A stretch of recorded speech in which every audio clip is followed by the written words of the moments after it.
Game number one is getting underway. We're going to find out who's winning this match because it's an important one to both of their seasons. But again, I feel like Kranich has a little bit more motivation. RDU too. He's got a little bit of motivation himself. He doesn't want to lose because if he loses, it's all over. Yeah, that's been the summary of the last week and a half. Yeah. These players just cannot afford to drop a match. It feels like 2 to 3 players every night are in that must-win mode. I love it. We're seeing people respond really well to it, and we're seeing some people kind of, not have a good end of the season here. And a lot of that, and I'm going to keep hammering this point. A lot of that has to do with motivation. Players who feel like they want to win for themselves.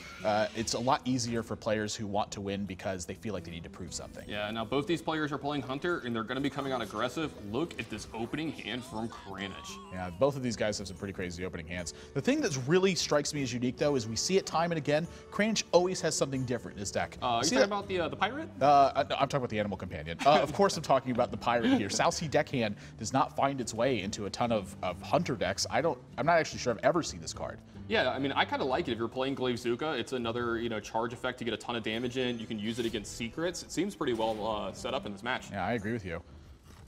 So he's going to go up. Everything's going upstairs, apparently. No, he's going to trade with the Mad Scientist.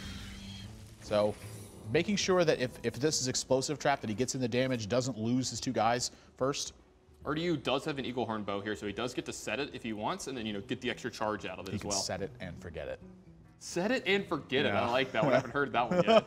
Does that mean, play it and don't use it? Remember the old infomercial where No. it was like this toaster thing where it that Billy Mays? Had timed. I don't think it was Billy Mays.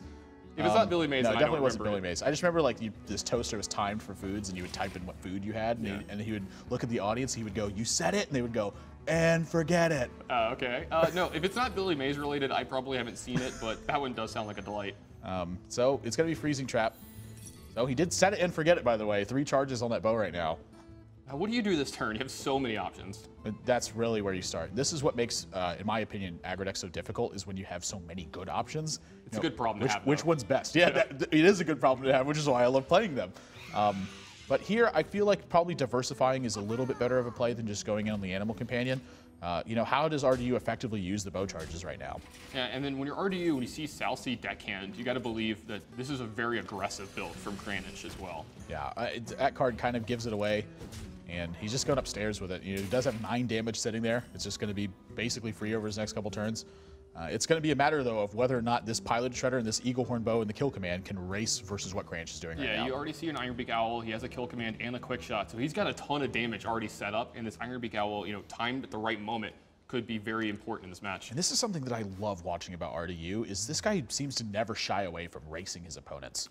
Yeah, I mean, what you see sometimes when you get into aggro matchups, people trade a lot because they're trying to stay alive, but sometimes the best way to win these matchups is just straight up racing people. Well, there's a way you can straight up race people, by the way, is 4 damage off of a 3-mana card that sits on the board. This is a nightmare for RDU. He's dropping potentially to 15 this turn. I'm not sure if Kranich is actually going to use this weapon because his hand is filled up, so if he draws another weapon, it doesn't really make a big difference. Why not have the utility? Yeah, I like holding onto the weapon here, definitely. And that's a Dr. Boom draw from RDU. That's a card that there's a chance he doesn't get to play this card. Yeah, 100%. I mean, just look at the way the board's panning out right now. I wonder if he actually maybe regrets using the bow charge on not a minion last turn, because now he's just effectively taking double damage. That 3 damage on Kranich's face means nothing right now. Yeah, it's such a tight rope. Southsea Deckhands. It's such a tight rope to walk. It's such like, a razor's edge which way you go. Do you go face or do you start to trade? Because it feels so bad trading or taking care of minions when you're a Hunter deck, but sometimes it's just right. So here, is Unleash the Hounds better than Mad Scientist Southsea Deckhand? This is really the question I need to ask myself right now. I don't see a ton of minions being on RDU side of the board in this match. So getting use out of this card right now, to me, makes a lot of sense. But at the same time, just getting better cards on the board might be worth it. Yeah, also you get only extra value out of Knife Juggler as well. I love the no attack from the Glaivezooka last turn, especially, since Kranich has another Southsea Deckhand in his deck. I've seen decks that run like 1. Every now and then we run the 1 extra 1-drop. But knowing that he has 2, I definitely like no attacking. Yeah, I 100% agree. Second bow drawn for RDU, definitely not what he wanted. And look at this hand; it's just completely dead. Yeah, and I love just the push for damage from Kranich here. Don't run into the minion here because you have Southsea Deckhand, you still have your weapon, you still have your hero power. I mean, you're starting to run out of damage from your hand here. He needs to make every little point count from that spot. Yeah, but he's got 3 sitting on board. This is like 3 more he's getting this turn. This is bad for RDU. He's already down to 12.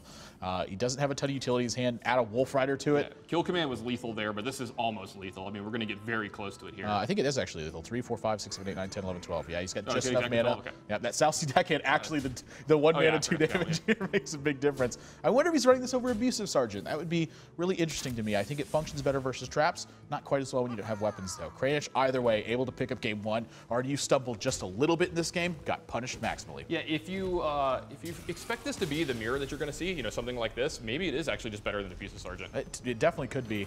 Just gonna kind of depend. But either way, Kranich and his unique cards, once again, the South Sea Deckhand's made a big difference in this game.